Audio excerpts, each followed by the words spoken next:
એ સરદાર વલ્લભભાઈ પટેલના જીવનમાંથી પ્રેરણા લે એટલે એકતા પરેડનો કાર્યક્રમ યોજાયો।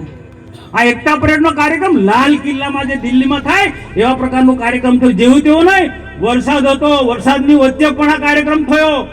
આખા દેશે નોંધ લીધી છે, વિશ્વના લોકો એની નોંધ લીધી છે એકતા પરેડની।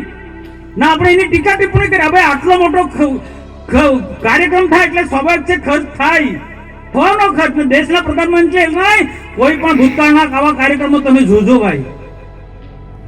બિરસા મુંડા એ પછી એકતા પરેડના કાર્યક્રમ 15 જ દિવસની અંદર ડેડિયાપાડા બિરસા મુંડા ભગવાનનો જન્મદિવસ ઉજવવાનો નિર્ણય કર્યો। અમે કહ્યું હતું મોદી સાહેબને, સાહેબ બિરસા મુંડાનો જન્મદિવસ તમે બીજા અલગ અલગ સ્ટેટની વાત થતી, તમે કહ્યો સાહેબ બિરસા મુંડાનો જન્મદિવસ ડેડિયાપાડામાં ઉજવો, દેવમોગરાના સાનિધ્યમાં ઉજવો।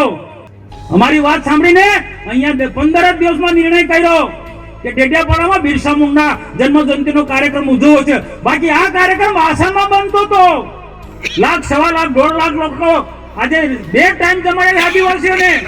જેમ ભાઈ આદિવાસીને જમાડ્યા એનો હિસાબ માંગો તમે, એનો હિસાબ માંગો છો। એટલે એ દેવમોગરા ત્યાં ગયા, ત્યાં પણ 3 હેલિપેડ બન્યા। સ્વાભાવિક છે, પ્રધાનમંત્રી છે ભાઈ, સન્માનીય નેતા છે, એના માટે હેલિપેડ બને। એ રીતના ડેડિયાપાડામાં હેલિપેડ બન્યા 3। લોકોને લાવવા માટે કામ આદિવાસીને ટેમ્પા એક્ટમાં લઈ જાય।